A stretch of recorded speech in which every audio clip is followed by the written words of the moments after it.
So. Jetzt kommt der Clickbait aus der Hölle. Oh Gott. Story Secrets. Was ist das denn? Jetzt verraten wir die Geheimnisse, wie wir Storys erzählen. Ja, das machen wir eigentlich immer. Ist auch kein Geheimnis, ne? Wie wir das alles machen, ne? Oder wir erzählen die Geschichte, wie wir jetzt als nächstes weitermachen und so. Das ist auch Story Secrets, oder? Das ist ein Spoiler. Nee, das ist auch nicht gemeint, oder? Was ist denn gemeint mit Story Secrets? Wir sind zwei Piranhas und hallo, und wir erzählen ein bisschen was über unsere Games-Entwicklung. Und wollen so ein bisschen Story Secrets erzählen. Du hast mein Fuß ist eingeschlafen. Dein Fuß ist eingeschlafen. Deswegen. Nein, also Geheimnisse sind spannend, aber spannend ist das wichtig. Ist spannend wichtig. Gibt es Menschen, die lieber alles sofort wissen wollen? Ohne Story Secrets. Also hier geht's um Inhalte. Das heißt, innerhalb eines Spiels machst du ein Geheimnis auf. Ein kosmisches Rätsel, was der Spieler lösen soll. Ja, wie zum Beispiel, wer ist denn hier der Mörder? Da liegt eine Leiche so, da stimmt doch was nicht, da ist doch irgendwas schiefgelaufen hier. Ja, wer war das? Das ist dann die Frage. Es gibt Menschen, wie meine Schwiegermutter, Das hättest du jetzt nicht sagen. die liest sich die letzte Seite eines Krimis durch, ja, um mal zu gucken, ob sich das lohnt, das Buch zu lesen.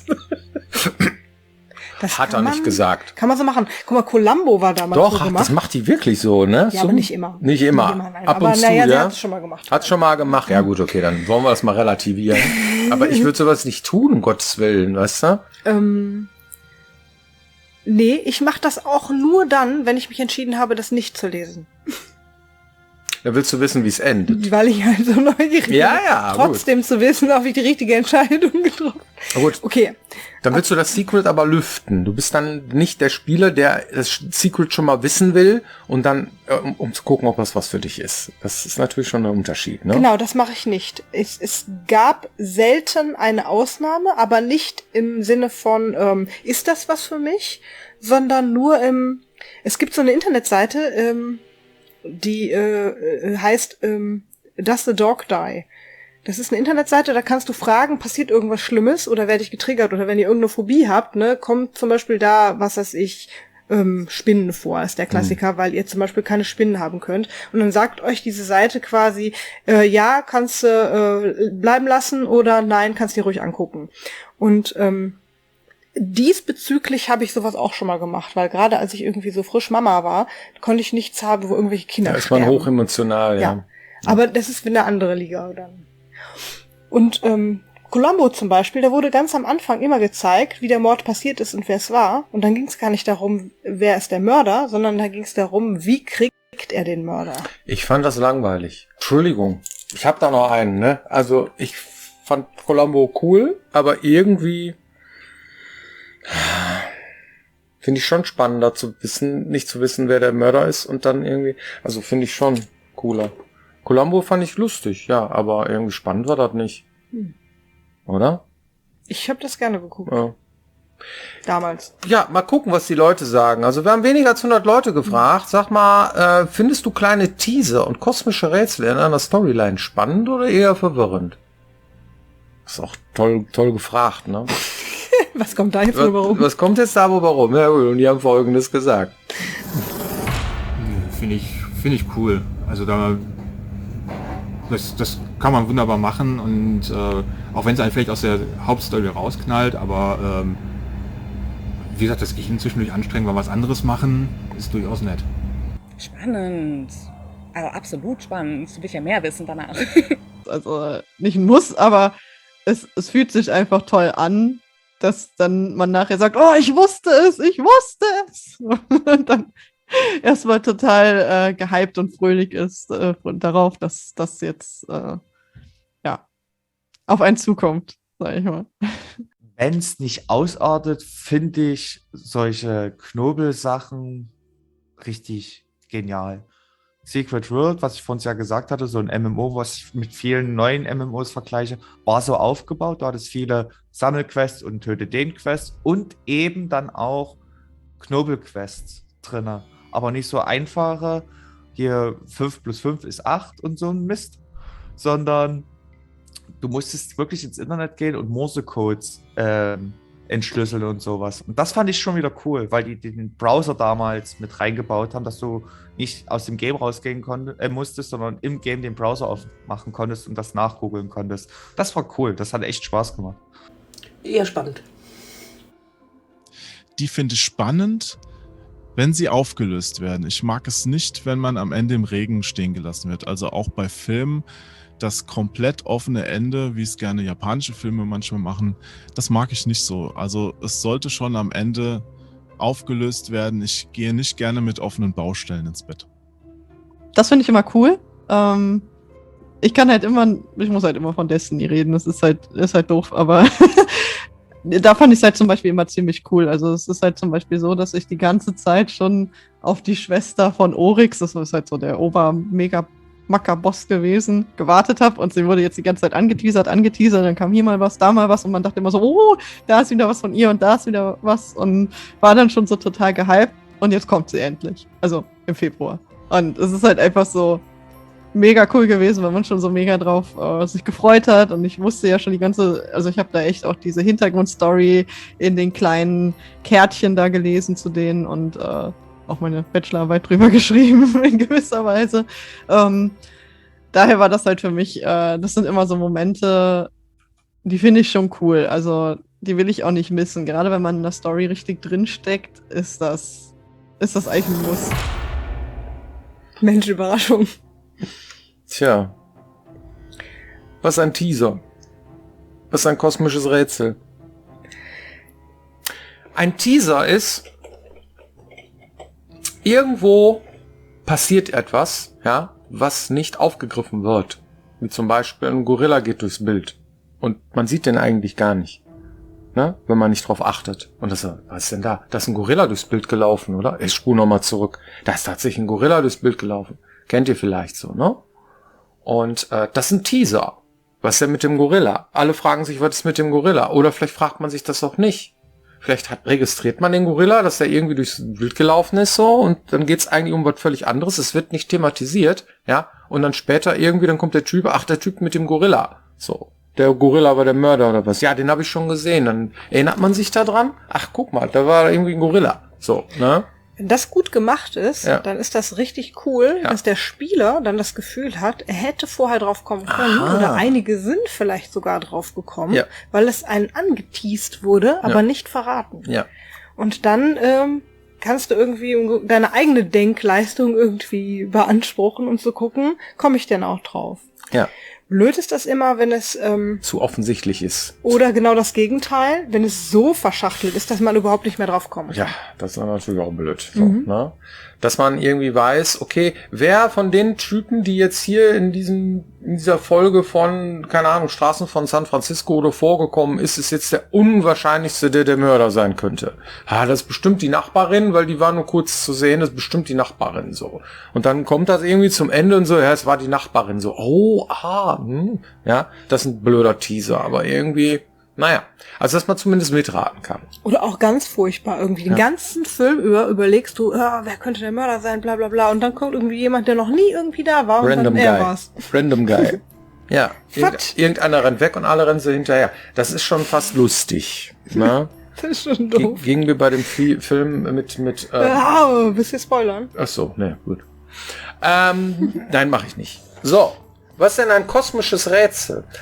Also Teaser ist cool, wenn er gut gemacht ist, hatten wir gerade. Ne? Das heißt, irgendwie was eine Andeutung oder so, ne, die sich nachher auflöst. Dann hast du, dass der Spieler oder der Zuschauer so einen Aha-Effekt hat.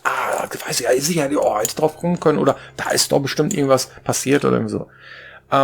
Das ist ein kosmisches Rätsel. Ein kosmisches Rätsel ist, dass man etwas, dass die Welt irgendwie funktioniert und man weiß nicht wieso. Das kosmische Rätsel von Death Stranding zum Beispiel. Ja, da gibt es mehrere. Was hat das damit auf sich? Ja, Leute, die sterben oder so, die muss man schnell irgendwie verbrennen oder in irgendwelche Öfen irgendwie komprimieren oder sowas, ja. Sonst explodieren die wie eine nukleare Explosion und so. Und dann gab's immer irgendwie dieses komische schwarze Pechzeug, was dann keine Ahnung, wo die Monster rauskommen und Zeugs und dann gibt's diesen komischen Embryo, den der Protagonist, was ist das alles? Das ist ein kosmisches Rätsel. Die Welt hat gewisse Regeln, ja, und die musst du rausfinden, warum die so sind. Oder warum werden die Toten wieder lebendig? Walking Dead. Ja, so. Erste Staffel irgendwie, dass man sieht, wie die Toten wieder irgendwie auferstehen und hast du nicht gesehen und so. Und das kosmische Rätsel ist, warum ist das so? Was ist denn da passiert? Oder wieso sind die so geworden und so weiter? Ja, und wenn man dann weiter guckt, ne, zweite Staffel irgendwie oder dritte, ich weiß nicht wo, da kriegt man ein bisschen was da noch von erzählt, von dem kosmischen Rätsel. So, dass wenn man, ja gut, ich will nicht spoilern oder so, aber was die nicht machen, ist halt das kosmische Rätsel weiter treiben, sondern dann geht's dann in primär nur noch darum, dass irgendwelche bösen Menschen, die eigentlich nur in Frieden leben wollen, bedrohen, töten wollen und dann geht's, ach, übrigens, Zombies gibt's auch noch so, ja, und da ist irgendwo das kosmische Rätsel verloren gegangen, um mal zu beschreiben, was ich meine, ja, das kosmische Rätsel um die Zombies, warum diese sind oder so. Und das ist natürlich schon so eine Geschichte. Ich finde das dann okay, ich gucke mir das dann auch an, aber mir fehlt dann was. Mir fehlt was. Warum gucke ich mir das noch mal an? Was ist da irgendwie so? Ja, oder dieses Zeitreisephänomen bei Terminator, so zum Beispiel. Oder Zeitreisephänomen bei Zurück in die Zukunft. Da gibt's halt immer dieses kosmische Rätsel. Wie kann der das jetzt irgendwie, warum ist der da und wer ist der Typ mit der Kapuze? Tenet. Der Film Tenet, wo einmal vorwärts und rückwärts läuft und so weiter. Voller Rätsel. Wer war der Typ mit der Kapuze? Oder was weiß ich, solche Dinge. Das ist voller Teaser und voller, wie heißt das, kosmischer Rätsel, wo du die ganze Zeit immer denkst, okay, wie ist das denn? Und so weiter. Christopher Nolan Filme im Allgemeinen haben sehr viel davon. So, ne? Und das ist spannend. Ja, und das sind Story Secrets ohne Ende und ein bisschen davon braucht meiner Meinung nach eine Geschichte, um eine gute Geschichte zu sein. Das ist so die These, die ich vertrete. Der Vorteil, wenn man einen Mehrteiler macht, so wie wir das jetzt zum Beispiel gerade machen, ist auch, dass du solche Teaser über die Teile verteilen kannst, sodass du einige Sachen halt früher aufdeckst und andere halt erst super spät, die am Anfang scheinbar keinen Sinn ergeben, sondern erst dann, wenn es aufgelöst wird. Und das kann auch einen schönen Aha-Effekt geben. Ja, absolut. Ja gut. Spiele mit kosmischen Rätsel oder Spiele ohne kosmischen Rätsel. Ich habe mal gesammelt. Candy Crush. Was? Pac-Man.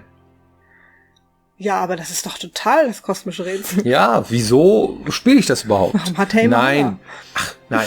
Wir haben alle Pac-Man gespielt. Spiel's noch heute. Also ich find's cool, aber er hat nicht irgendwie so, man fragt sich nicht, warum ist das so? Ich habe immer gerne Bomberman gespielt. Ja, ne? Fragt man sich auch nicht, warum, ja, so, ne? Tower Defense Spiele im Allgemeinen, ne? Haben auch kein kosmisches Rätsel. Da kommen halt irgendwelche Viecher, du musst die wegballern, bis du verkackst. Running Sushi, keiner darf durchkommen. Ja, ne? Einfach den Arm reinhalten, alles auf den Tisch, so. Fertig, ne? Strategiespiele. Haben die ein kosmisches Rätsel? Das ist wie beim Fußball, ne? Kommst ins Stadion, wo ist der Feind, ne? Oder? Der muss platt. Da braucht keine Geschichte oder kosmisches Rätsel. Ne? Die müssen halt stärker sein als die anderen. Ist oft so bei Strategiespielen. Gibt vielleicht, aber Ja. ich habe nicht das, was ich gespielt habe. Ja. Battle Royale. Wer fragt sich, ja, bei PUBG, wer dahinter steckt, der die Technik hat, ja, vielleicht Dr. No oder so, ja, der da irgendwie steht und dann irgendwie die Zonen immer kleiner macht, so, ne, vor seinem Wartable oder so, wir machen jetzt also, das fragt man sich nicht, die Welt hat diese Regeln, vielleicht gibt's auch eine Story dazu, Entschuldigung, ja, aber eigentlich fragt man sich das nicht. Warum ist das so? Wer steckt dahinter? Dieses kosmische Rätsel, ja, gibt es da nicht. Nicht wirklich für die Spieler. Ne? Also wenn es diese Story gibt, dann sollte man mal ein paar Leute fragen, die dieses Spiel wirklich spielen und mal gucken, wie viel Prozent diese Geschichte kennen. Ich würde vermuten, nicht so viel. So, und darum gibt es dort nicht so viel kosmische Rätsel. Spiele mit kosmischen Rätsel habe ich ja auch aufgeschrieben. Vanishing of Ethan Carter.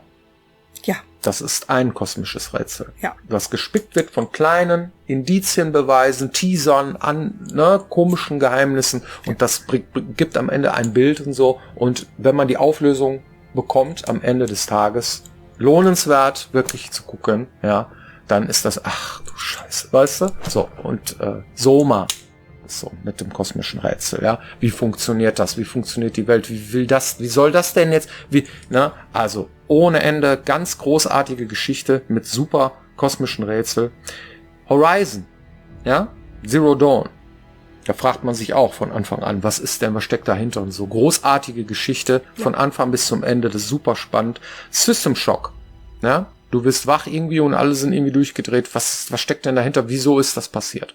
Ja, und natürlich auch Ultima Underworld. Ja, was ist unten? Was ist da unten? Wer ist dafür verantwortlich für diese ganze Geschichte hier und so weiter? Das sind so mal ein paar Beispiele, wo ich hab mich vom fangen lassen und wo ich sage, boah, das hat mich echt umgehauen. Das kosmische Rätsel war toll. Kann man es so denn pauschal so sagen, dass sobald Story drin ist, auch gleich ein kosmisches Rätsel drin ist? Nee.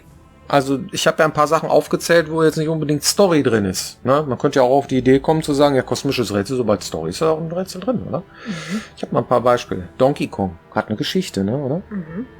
Ist das ein kosmisches Rätsel? Fragt man sich, warum der Gorilla da oben irgendwie... Habe ich nicht gespielt. Hast du nicht gespielt? Ist auch der kleine Mario, der irgendwie die Frau retten will oder so. Donkey Kong rennt immer wieder und das fragt man sich doch nicht, oder? Das ist halt der King Kong, der muss die Frau retten. Fertig. Das ist die Geschichte. Da fragt man sich kein Rätsel. Red Dead Redemption. Bisschen schon, ne? Vor allem dieses Zombie-eske, ne? Was die da eingebaut haben. Auch. Ja. Aber deswegen gibt's auch so ein DLC oder so ein Add-on oder was das ist, ne? Mit Zombies so, ne? Ja. Ist schon ziemlich skurril, ne? Sehr häufig reicht es für das kosmische Rätsel auch schon, wenn ich mir die Frage stelle, warum. Warum, ja. Ja. Also Motive können ein starkes Mittel sein, um kosmische Rätsel voranzutreiben und später vielleicht auch einen Twist einzubauen. Wie das, das zumindest haben sie gemacht, ohne jetzt zu spoilern, aber die Frage, warum, ist dann manchmal ganz groß. Doom. Das Tor zur Hölle. Ne? Dose der Pandora. Mhm. Ja, fragt man sich nicht, oder? Ne? Man fragt sich das nicht. Die Hölle, fertig, oder? Kosmische Rätsel will man nicht lösen. Wer steckt denn dahinter? Ja, wird schon irgend so ein Dämon sein oder was, ne? Oder der Teufel oder. Ja, vor allen Dingen, wenn jemand böse ist, weil er böse ist, ist es natürlich auch schon schwierig, ne? Ich habe die Bücher nicht gelesen. Hab ich gehört, die sollen gut sein. Ich habe die auch nicht gelesen. Okay. Assassin's Creed. Oh. Auf jeden Fall. Boah, das hat ein kosmisches Rätsel. Ja. Und es ist für viele auch, treibt einen da durch. Man will das gerne wissen, wie ist das denn mit dem Animus und so, ne? Und mit diesen ganzen Artefakten, die man da finden kann und so weiter, ne? Ja. Und das ist voll davon. Ja. The Secret of Monkey Island. Ja, auch. Ne? Da gibt's auch am Ende dann, ne? Ja, das ganze Ding ist so ein kosmisches Rätsel. Ja. Ne? Was ist denn das Secret von Monkey Island? Außerdem will Ron Gilbert jetzt den Cliffhanger auflösen. Habe ich gelesen. Bin ich mal gespannt. Das ist ein kosmisches Rätsel. Mhm. Ein großes Rätsel. Ja. Und, ja. Und unsere Spiele, die wir machen. Wir haben auch immer versucht, kosmische Rätsel einzubauen. Ja. Weil es spannend ist. Ne? Was hat es da mit dem Schläfer auf sich? Ne? Wer steckt da hinter der hybriden Maschine? Was ist jetzt tatsächlich irgendwie passiert und wer sind die Wissenden und solche Dinge, ja? Das sind Elemente, die wichtig sind für eine spannende Geschichte, ist meine Meinung. Richtig, wobei es auch dabei kleine und große geben kann, die eine Rolle spielen. Also kleine kosmische Rätsel, die zum Beispiel in Nebenquests oder in Lore so ein bisschen mitverraten werden und die großen, die sogar Hauptstory relevant sind. Ja. Und am besten benutzt man die nicht fürs Marketing, weil man ja möchte, dass der Spieler in den Aha-Effekt läuft und ihn dann hoffentlich auch versteht und nicht vorher irgendwie schon im Trailer sieht, ja. Ja, das ist dann natürlich doof, ne? Ja. Mhm. Ja, spannend. Aber auch nicht einfach. Ja. Hast du eine Community-Frage? Ganz bestimmt. Also, habt ihr schon mal überlegt, euer Format als Podcast zu bringen, fragt jemand. Nee, haben wir nicht. Weil, das könnte man ja machen, wäre was Leichtes, ne? Aber das war jetzt nicht so ein Format, wo wir sagen würden, dass wir unsere Spielerschaft finden würden, würde ich jetzt mal einfach mal pauschal sagen. Keine Ahnung. Für mich war das vor allen Dingen eine Zeitfrage. Also man kann sich das hier bestimmt auch anhören, ohne dass man uns dabei sehen muss. Ja. Das funktioniert, ja, also im Grunde genommen könnte man das ja einfach als Podcast irgendwie duplizieren, aber es ist halt ein zusätzlicher Task, den man regelmäßig machen müsste, um das zu pflegen. Und diesen Schritt sind wir einfach Man nicht kann ja auch den gegangen. Bildschirm ausmachen. Ja. Man muss uns ja nicht sehen. Ja, das Ding ist halt, dann muss man halt YouTube hören. Ne? Ja, gut, keine Ahnung, weiß ich nicht, ob sich das lohnt. Kann man vielleicht auf dem Handy sogar Ja. YouTube hören. Ja, ich kann mir mal da Gedanken drüber machen, aber ehrlich gesagt habe ich bisher das nur einmal gehört und zwar heute. Ja, also den erste Mal. Aufwand zu machen, jedes Mal einen Podcast draus zu Ja. machen, wird das dann auch tatsächlich genutzt. Also wenn es von eine genug Lobby Leuten? gibt dafür und Menschen zu uns kommen und sagen, das wäre doch cool, dann vielleicht, es muss uns aber öfter mal begegnen, dass Menschen das wirklich, dann würden wir das wahrscheinlich auch sehen. Ja, vielen Dank für eure Aufmerksamkeit und wir sehen uns hoffentlich nächste Woche wieder hier, wenn es heißt Piranha Becken TV. Genau. Macht's gut. Tschüss. Tschüss. Hörst du Podcasts?